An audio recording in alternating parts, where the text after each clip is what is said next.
Hello class 10th. Today we will be studying your 11th chapter that is called as Human Eye and Colorful World. It is a very important chapter. इसमें हम human आई के बारे में पढ़ेंगे और आसपास जो फिनोमिना हैं that is related to light और that we can perceive through eyes, हम उस चीज़ को पढ़ेंगे. ऑलराइट. ह्यूमन आई सबसे पहले हम देखेंगे और उसमें सबसे पहले हम स्ट्रक्चर उसका पढ़ेंगे. ठीक है, उसका एक एक पार्ट पढ़ेंगे और उसका क्या क्या फंक्शंस होते हैं उसको हम देखेंगे. तो सबसे पहले हम कॉर्निया पढ़ेंगे, उसके बाद धीरे धीरे अंदर जाके हम ऑप्टिक नर्व तक हम पढ़ेंगे. कॉर्निया की हम बात करते हैं, सबसे पहला वाला. इसका मेजर फंक्शन अगर हम देखें तो ये प्रोटेक्टिंग लेयर होती है, ये सबसे बाहर की एक लेयर होती है and that is called as the cornea. ठीक है, और ये ट्रांसपेरेंट होती है, ये लाइट को आने भी देता है. और अब आपको एक बात समझा देती हूँ मैं कि किसी भी ट्रांसपेरेंट चीज़ तो आपको पता होगी जिससे आर पार लाइट जा सकती है, निकल सकती है. उससे अगर लाइट पास होती है तो उससे हम रिफ्रैक्शन बोलते हैं.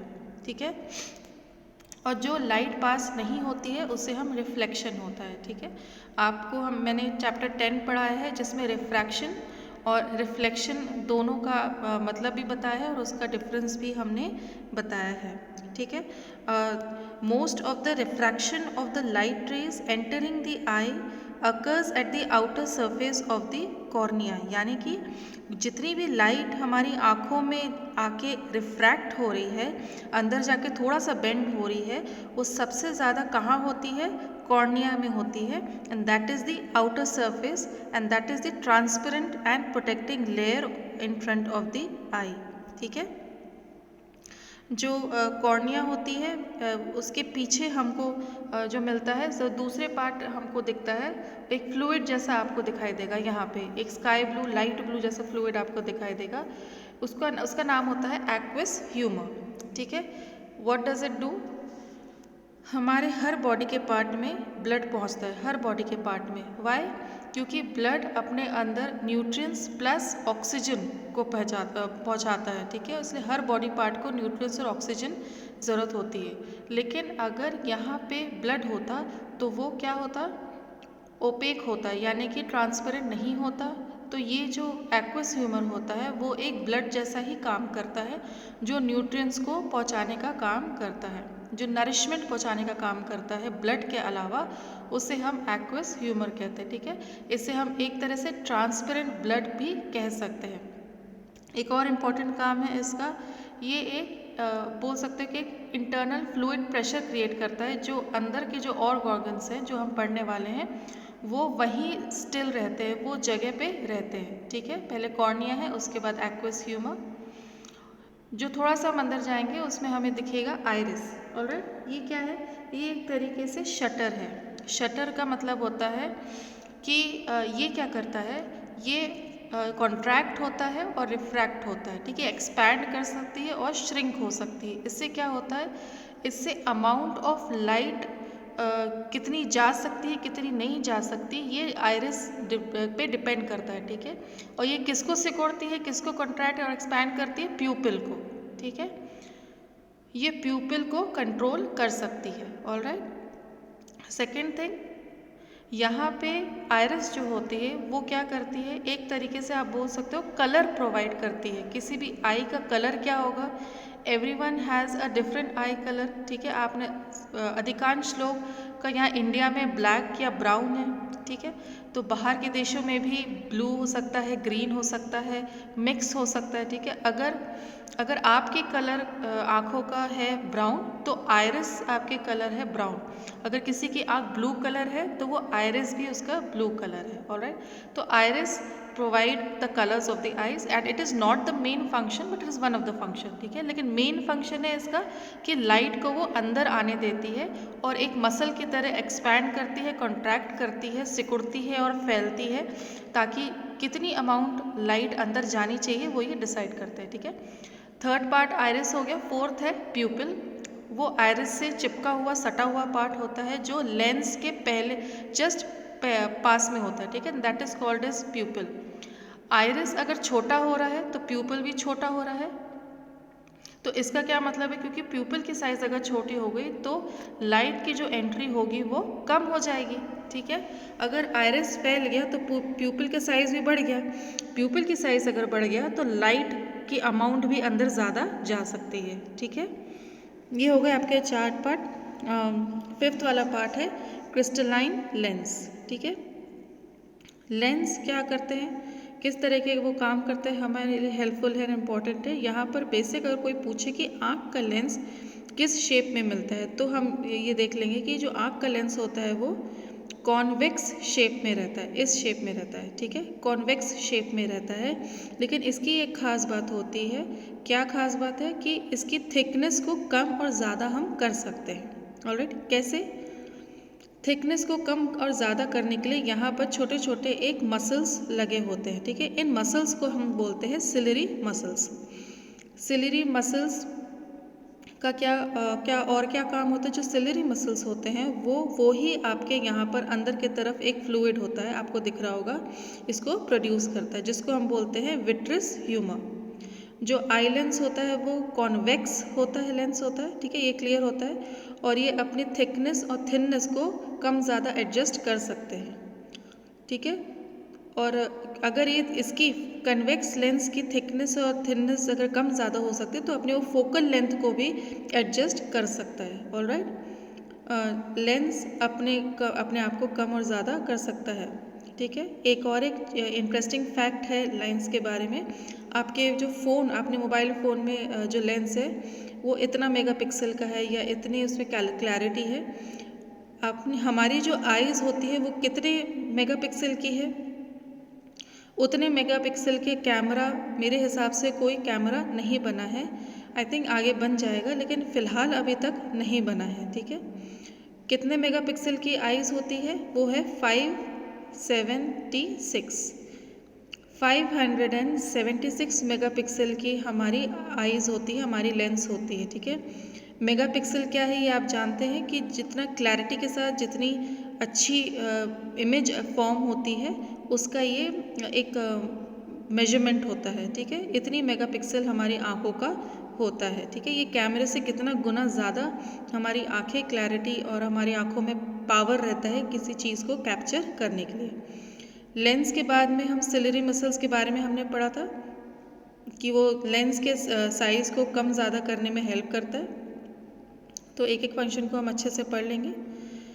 यहाँ जो अंदर फ्लूइड होता है उसे हम विट्रस ह्यूमर कहते हैं। जैसे हमने एक्वस ह्यूमर देखा था, विट्रस ह्यूमर होता है अंदर। विट्रस ह्यूमर का क्या काम है, ये भी एक इंटरनल प्रेशर क्रिएट करता है। किस तरह से इंटरनल प्रेशर क्रिएट करता है, क्या काम है इंटरनल प्रेशर का? जब इंटरनल प्रेशर क्रिएट करेगा तो जो ऑर्गन जहाँ पे है वहीं पर रहेगा।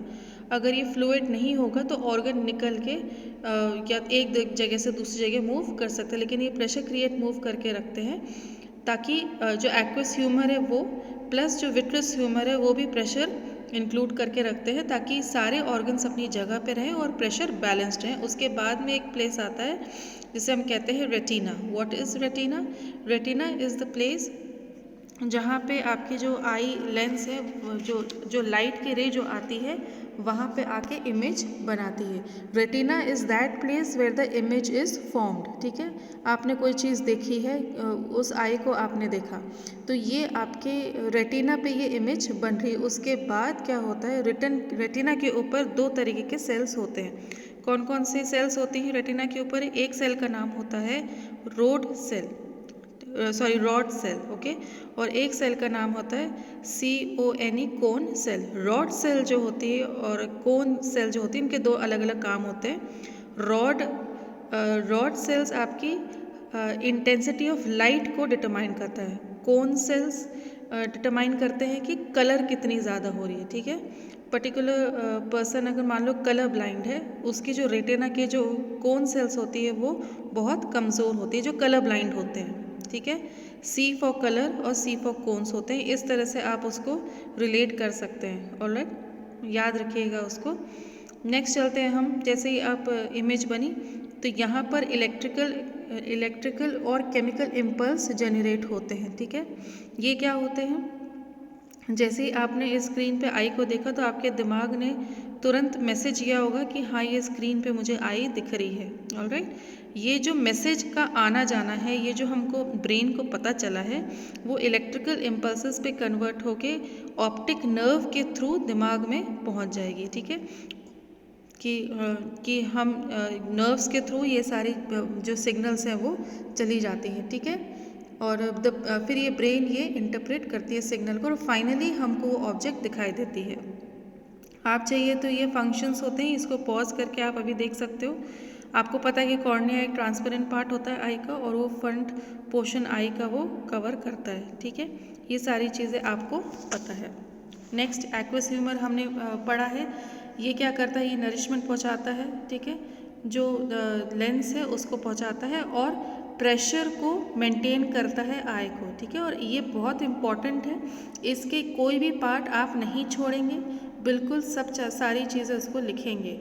Iris is the coloured part of the eye. ठीक है, और प्यूपिल में डिफरेंस है। ठीक है, ये वाला जो पार्ट होता है, जो कलर्ड पार्ट होता है, जो ये ब्लू कलर का था, मान लो ये ब्लू कलर की आईज है, किसी का ब्राउन होता है, ठीक है, ब्लैक होता है, ग्रीन होता है, तो this part is known as the iris. ठीक है, और जो बीच वाला पार्ट होता है जहाँ पर लाइट एंटर करती है, जिसके पीछे लेंस है, उसे हम बोलते हैं प्यूपिल।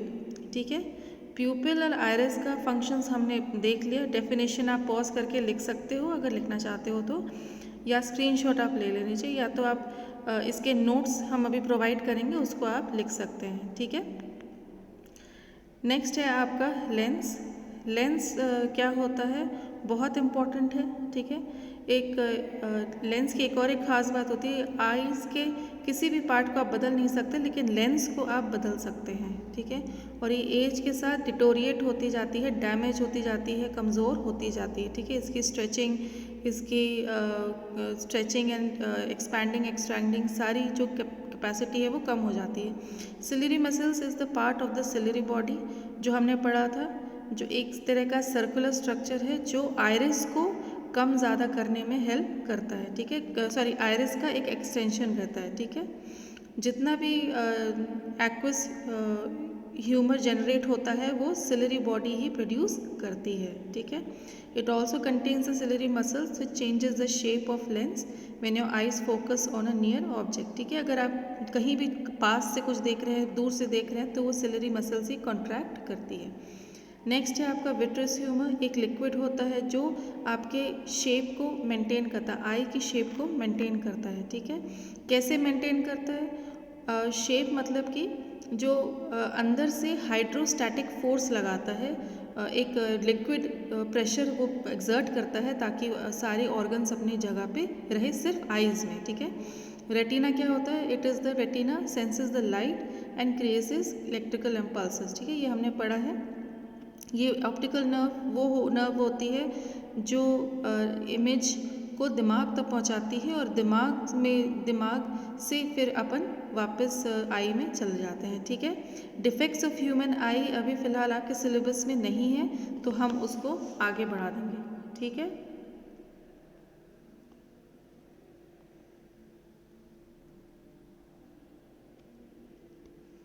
नेक्स्ट है आपका ग्लास प्रिज्म। ऑलराइट, ये हमने पहले भी चैप्टर्स में पढ़ा है और अभी भी हम पढ़ेंगे इस चीज़ को। जो सनलाइट होती है वाइट कलर की होती है, लेकिन आपको पता है कि सनलाइट के अंदर बहुत सारे कलर्स हिडन रहते हैं, छुपे हुए रहते हैं। ठीक है, अगर हम प्रिज्म के थ्रू अगर लाइट को रिफ्रैक्ट करना चाहें तो उससे हमको काफ़ी सारी लाइट्स अलग अलग कलर्स की दिखने को मिलती हैं। ठीक है, तो इस तरीके से 3 रेक्टेंगल्स ग्लासेस होते हैं। ठीक है, एक इसके पीछे होता है और एक नीचे होता है। ठीक है, और कम्प्लीटली फिल्ड कर दो उसको ग्लास से। ठीक है, चारों तरफ से ग्लास से ही फिल्ड है, ये पूरा सॉलिड ग्लास है। और अगर इसके ऊपर अगर हम सनलाइट या वाइट लाइट अगर उसको रिफ्रैक्ट करें तो वो सनलाइट अपने जो उसके रियल कलर्स हैं उसमें वो डिवाइड हो जाती हैं, डिस्पर्स हो जाती हैं। ठीक है, और हमको मालूम है कि हमको एटलीस्ट 7 कलर्स उसमें दिखाई देते हैं। ठीक है, see this is the way the light get refracted and the light are dispersed when it goes through the glass prism। ठीक है, इस तरह से हमने यहाँ पर स्ट्राइक करवाया और लाइट जो है फिर जाके वो रिफ्रैक्ट होती है। ऑलराइट, यहाँ पर आके टकराई सनलाइट, ठीक है, मान लिया इसको ग्लास प्रिज्म है, तो इसके ओरिजिनल कलर्स को वो डिवाइड कर देता है, डिस्पर्स कर देता है, ठीक है। कैसे कर देगा? इस तरह से। ये आपके 7 कलर्स है जिसको हम विबज्योर भी बोलते हैं, ठीक है। Violet, indigo, blue, green, yellow, orange, red. जो वाइट लाइट की पाथ होती है उसके बीच में ये जो रिफ्रैक्टिव इंडेक्स है वो एक रेजिस्टेंस क्रिएट करता है, ठीक है। जिसकी कम होती है वो धीरे धीरे जाते हैं। तो रेजिस्टेंस क्रिएट करने की वजह से यहाँ पर हमको कलर्स मिलते हैं। सबसे ऊपर है red, orange, yellow, green, blue, indigo and violet होगा, ठीक है। और अगर आप उसको याद करना चाहें तो आप विबज्योर या विबग्योर के रूप में भी आप कर सकते हैं, ठीक है। VIBGYOR, ठीक है, विबज्योर। अगर यहाँ पर आप अच्छी तरह से उसको देख लें, GYOR, ठीक है। इस तरीके से हम विबज्योर यहाँ पर देख सकते हैं कि 7 लाइट्स हमको डिस्पर्स्ड मिलती हैं। जो रियल पाथ होता है वो तो ये होना चाहिए लाइट का, ठीक है, लेकिन पाथ इस तरफ से हो गया, ये चेंज हो गया। तो हम यहाँ पे बोल सकते हैं कि आपका ये डिविएट हो गया है, जो पाथ है वो डिविएट हो गया है, ठीक है। अगर पाथ अगर डिविएट हो गया है तो यहाँ पे एक एंगल बनेगा, जो रियल पाथ है उसके और जो डिविएटेड पाथ है उसके बीच में, ठीक है। ये जो एंगल होगा, this angle will be known as the angle of deviation, ठीक है। हमने पिछले चैप्टर में भी इस चीज़ को पढ़ा था। उसको आप थीटा बोल दो, अल्फ़ा बोल दो, बीटा बोल दो, कुछ भी आप बोल सकते हो। तो इस तरह से ये ग्लास प्रिज्म क्या करता है, it helps in the dispersion of light, ठीक है। 7 तरीके से फिर लाइट निकलती है जिससे हम उसको प्रिज्म बोलते हैं और एक रेनबो लाइट वो निकलती है, ठीक है। इनको हम क्या बोलते हैं? विबज्योर बोलते हैं, ठीक है। अगर हम आपसे बोलें कि अगर 2 प्रिज्म ले लें एक साथ, एक प्रिज्म यहाँ से, फिर एक प्रिज्म हमने इन्वर्ट करके उल्टा करके रख लिया, तो इसको हम बोल सकते हैं रिकॉम्बिनेशन ऑफ प्रिज्म। अगर देखेंगे तो क्या रिजल्ट निकलेगा उसमें से, जैसे ही हमने वाइट लाइट यहाँ पे एंटर करवाई तो यहाँ पे 7 कलर्स में कन्वर्ट होंगी, दोबारा से वो 7 कलर्स एक वाइट लाइट के कन्वर्ट होके रिफ्रैक्ट होके बाहर हो जाएगी, ठीक है। तो हम बोल सकते हैं कि रिकॉम्बिनेशन में क्या होगी, वाइट लाइट से आएगी लाइट और वाइट लाइट में ही कन्वर्ट होके बाहर निकलेगी। So that is called as the recombination of the prism. Rainbow हम सब ने देखा है, ठीक है, कैसे बनता है ये कि ये क्वेश्चन आना चाहिए कि रेनबो कैसे फॉर्म होता है, ठीक है। एक रेन ड्रॉप है, पानी की बूंद है, ठीक है। वो जो सर्कल है वो पानी की बूंद है, उसमें क्या हो रहा है, जो वाइट सनलाइट होती है धीरे धीरे अगर उसके अंदर जो वाटर ड्रॉप है, जो रेन ड्रॉप है, उसके अंदर एंटर करती है, तो ये रेन ड्रॉप है वो किसकी तरह बिहेव करती है, प्रिज्म की तरह बिहेव करती है। तो यहाँ पर क्या हो रहा है, रिफ्रैक्शन हो रहा है, ठीक है। अभी तक रिफ्रैक्शन अगर आपने नहीं देखा है तो प्लीज़ जाके उस चैप्टर को देख लें, क्योंकि इस चैप्टर को पढ़ने के पहले लाइट चैप्टर अच्छे से पढ़ना ज़रूरी है, ठीक है। और फिर उसके बाद आपने ये देखा होगा कि पिछले चैप्टर में भी हमने पढ़ा था, कोलाइडल पार्टिकल्स के बारे में भी हमने पढ़ा था, ठीक है। The path of a beam of light passing through a true solution is not visible, ठीक है। तो यहाँ पे क्या हो रहा है, इंटरनल रिफ्रैक्शन हो रहा है, ठीक है। यहाँ पर ध्यान से देखें, जो रेन ड्रॉप हो रहा है वो इंटरनल रिफ्रैक्शन हो रहा है, ठीक है। पहले पॉइंट पे क्या हो रहा था, रिफ्रैक्शन हो रहा था, फिर दूसरे पॉइंट पे भी इंटरनल रिफ्रैक्शन हो रहा है, ठीक है। इंटरनल रिफ्रैक्शन के बाद में दोबारा से पास हो रहा है ट्रांसपेरेंट में, तो यहाँ पर क्या हो रहा है, वापस से रिफ्रैक्शन हो रहा है, ठीक है। रिफ्रैक्शन, इंटरनल रिफ्रैक्शन, फिर उसके बाद रिफ्रैक्शन। तो 7 कलर्स के बाद में चेंज होने के बाद में दोबारा से ये बाहर निकलता है और वायलेट कलर वैसे ही विबज्योर के उसमें ये सारी चीज़ें दिखाई देंगी, ठीक है। ध्यान देने वाली बात यह है कि अगर ये प्रिज्म के जैसे एक्ट कर रहा है तो बाहर वाइट सनलाइट अंदर आई और वाइट सनलाइट बाहर क्यों नहीं आएगी, क्योंकि अंदर इंटरनल रिफ्रैक्शन हो रहा है और उसके बाद जो लाइट्स हैं वो रिफ्रैक्ट होके वैसे के वैसे ही 7 कलर्स बाहर आएंगे, ऑलराइट। इसके बाद आते हैं हमारा एटमॉस्फेरिक रिफ्रैक्शन में, ठीक है। तो इसमें पता होना चाहिए कि रिफ्रैक्शन क्या होता है। रिफ्रैक्शन के लिए हमने पढ़ा था अच्छे से समझना है तो जो चैप्टर है उसको आप पढ़ लें, फिर भी एक रिवाइज कर लें कि मान लो ये ट्रांसपेरेंट चीज़ है, यहाँ से कोई भी एक बीम ऑफ लाइट आ रही है, वो अगर इस ट्रांसपेरेंट चीज़ से निकल जाती है सो इस प्रोसेस को हम रिफ्रैक्शन बोलते हैं, ठीक है। लेकिन एटमॉस्फेरिक का मतलब होता है कि अगर एटमॉस्फेयर में रिफ्रैक्शन हो रहा है तो वो कैसे होता है, वो कौन कौन से उसमें इफ़ेक्ट्स होते हैं, एग्जाम्पल्स होते हैं, उसको हम पढ़ेंगे, ठीक है। एटमॉस्फेयर में क्या क्या चीज़ें प्रेजेंट है, छोटे छोटे पार्टिकल्स प्रेजेंट है। ऑलराइट, पहली चीज़ एटमॉस्फेयर में आप बोल सकते हो कि लेयर ऑफ गैसेस भी प्रेजेंट है, कि बहुत सारी लेयर ऑफ गैसेस प्रेजेंट है। तो वहाँ से जो रे आती है सनलाइट से या स्टार से जो रे लाइट आती है, वो आने में क्या होता है, आर पार उनका रिफ्रैक्शन होता है, ठीक, किसी ना किसी लेयर से वो टकराती ही है। अब रिफ्रैक्शन में क्या होता है, अगर कोई भी लाइट आ रही है और रिफ्रैक्ट हो रही है और उसका पाथ चेंज होता है, थोड़ा सा चेंज होता है लेकिन फिर भी चेंज हो जाता है। अब इससे हमें क्या सारी चीज़ें दिखती हैं, क्या क्या एग्जाम्पल्स ऑफ फिनोमिना होते हैं। So first is the twinkling of stars, जो लाइट का रिफ्रैक्शन होना है, that is also the cause of the phenomena known as the twinkling of stars, ठीक है। लाइट यहाँ पर आ रही है, ठीक है, यहाँ पर रिफ्रैक्शन हो रहा है, वो इस तरफ से मुड़ जा रहा है, ठीक है, रिफ्रैक्ट हो जा रहा है। कभी यहाँ दिखाई देते हैं, कभी यहाँ दिखाई देते हैं, जिस जहाँ जहाँ वो रिफ्रैक्ट होगी वहाँ वहाँ वो उसकी जो ट्विंकलिंग इफेक्ट है वो उसकी वजह से आता है कि जो स्टार्स है उसकी पोजीशन हमारी आँखों के एंगल से बदल जाती है, that is why we see the stars as twinkling, ठीक है। एक चीज़ आपने देखी होगी टिंडल इफेक्ट। टिंडल इफेक्ट हमने 9th में भी पढ़ा था और उसका 8th में भी उसका इंट्रोडक्शन था। जो सनलाइट आ रही है, जो डस्ट पार्टिकल्स से टकराती है, ठीक है, और टकराने की वजह से वो चमकते हैं, that is what is called as Tyndall effect. आपने कभी ना कभी देखा होगा घर में छोटी सी जगह या कोई भी ऐसी छेद होगा जहाँ से सन रेज आती है, थोड़े थोड़े अगर डस्ट पार्टिकल्स होते हैं वो अगर शाइन होते हुए, शिमर होते हुए दिखाई देते हैं, उससे हम टिंडल इफेक्ट बोलते हैं, ठीक है। Tyndall effect can be also be observed when sunlight passes through a canopy of a dense forest, ठीक है। Tiny water droplets in the mist scatter in the light, ठीक है। ये सनराइज के टाइम और सनसेट के टाइम लाल colour का क्यों दिखाई देता है। फॉर एग्जाम्पल ये यहाँ पर अर्थ है, ठीक है, अर्थ है, सनसेट के टाइम पे भी सबसे दूर होता है सन और सनराइज के समय भी सबसे दूर होता है सन, ठीक है। मान लो ये इस तरह का अर्थ है, सनराइज के टाइम पे भी यहाँ होगा और सनसेट के समय भी यहाँ सन होगा। तो सन को तो ये पता चल गया कि 7 कलर्स के कलर होते हैं। सबसे ज़्यादा वेवलेंथ वाली जो ऐसा कलर जो दूर तक दिख सके, ठीक है, दैट इज़ कॉल्ड इज, कि उसका सबसे लंबा वेवलेंथ होगा, ठीक है।